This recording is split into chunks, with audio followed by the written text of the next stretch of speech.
week, the team battles steep driveways and a big storm. I take you north to an install in Gordon Park, and Jake talks business. This is Foxy TV, episode 51. Let's figure it out. Pulling it now. 3 in a car, 1 in a truck.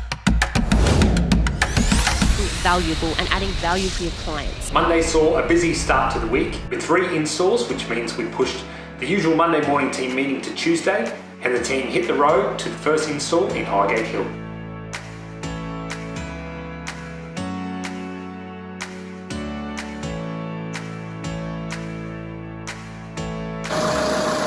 G'day mate, welcome.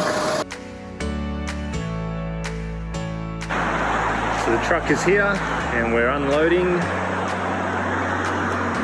A bit of hard access, so we're thinking what to go that way.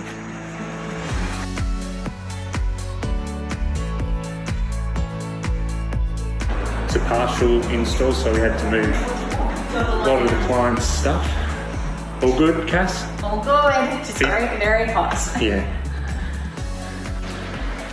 So Jake and I are just leaving Highgate Hill install. The guys have left about 45 minutes ago to go load the truck for the next one. Yep, get a head start. We were just helping move some stuff. It was a partial install, and Jake, they had a fair bit of furniture around still, didn't Yeah, just boxes and things that they probably weren't quite ready for, but had to all go in the garage, nice and easy. they? Yeah. So we'll head back to warehouse now and get ready for installs number 2 and then 3. 2 and 3. The team then headed off to the second install in Rochedale before heading to Shayla Park for the third install, which certainly tested the team's fitness.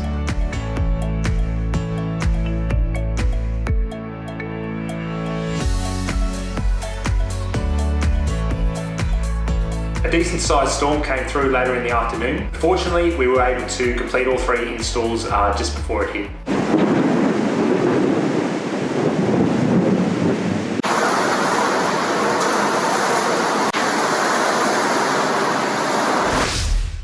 Tuesday morning, we had our team meeting. Yeah, that's it. On the quote it says it's going to try and use their coffee table. Just take it up, so I don't want to. Okay.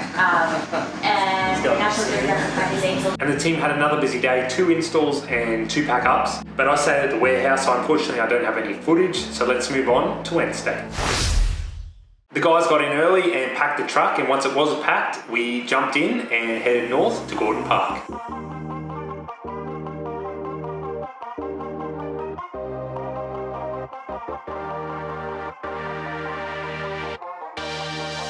I'm here, Gordon Park, for an install. I think it's the only one we've got on today. A few other jobs, but just the one install.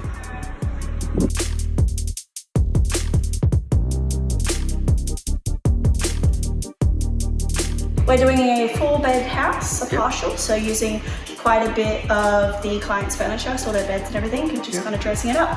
And any particular style here today? Not too, but there will be hints of pink throughout. So that's the colour we've chosen, kind of bring some light to the room, but not making it too feminine that it will not attract men as well. That's a wrap for the guys on the truck. Janessa's sticking around to finish up. I think Cassie's joining in soon to help hang some artwork. And I think, Russ, are we heading back to the warehouse now? Yeah, back to the warehouse. Once we got back to the warehouse, the team loaded the truck to head out to another job, and I stayed behind and I spoke with Jake about an article he just wrote for LinkedIn. I asked him to sum it up in just a few minutes, so here it is. So Jake, 2020, this year you're spending more time in the office and more time writing articles, and you've just told me you've written a new article.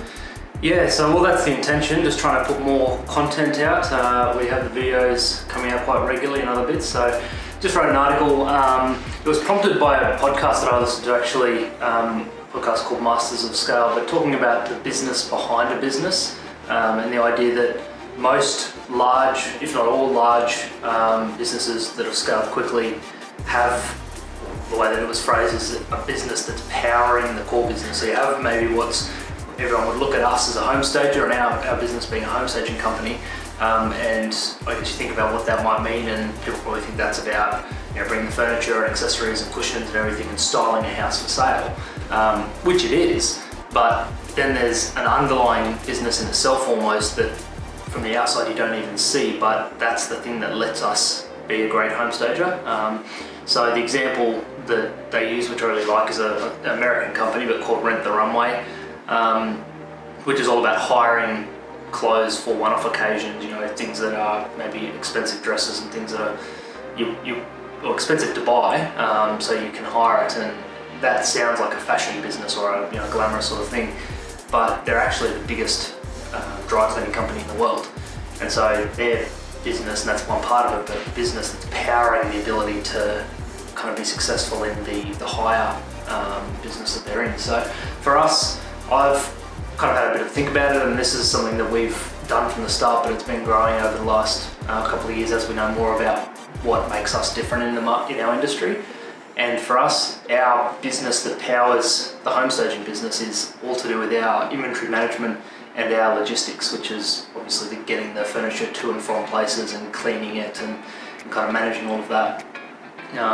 But I just think it's an interesting topic, and I've written an article that kind of speaks to a bit of this in more detail, but just the idea that as a small business owner, it's important to understand what makes you different and what actually allows you, like I said, the business behind the business that powers it, that gives you the ability to actually deliver the end product and your client-facing side of things. So very different to what people in our industry generally do is we've bought a truck, we've got an in-house team, we own all of our inventory, and that's allowed us to set ourselves apart from a lot of our competitors and be able to turn things around much more quickly, a lot more flexible. We have full quality control, all of these sort of things that the end client doesn't necessarily see. They see us turn up and do style a house and do a great job, but there's all these things in the background we've worked really hard to get right. And so from a small business point of view, I think it's important that people think about, or business owners think about, what it is that lets them be the business that they are to their clients.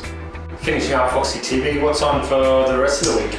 Well, so it's Wednesday now. We've got a couple of, probably 2 or 3 more installs, definitely 2, maybe 3, and then we've got a pack up or 2 in there as well. So busy start to the week, slightly quieter end to the week, and then obviously public holiday Monday next week, so probably just a bit of preparation for Tuesday.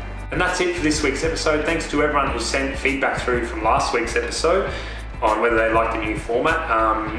Most of the feedback said yes, they liked it, so we'll continue on. Thanks for watching, and we'll see you back here next week.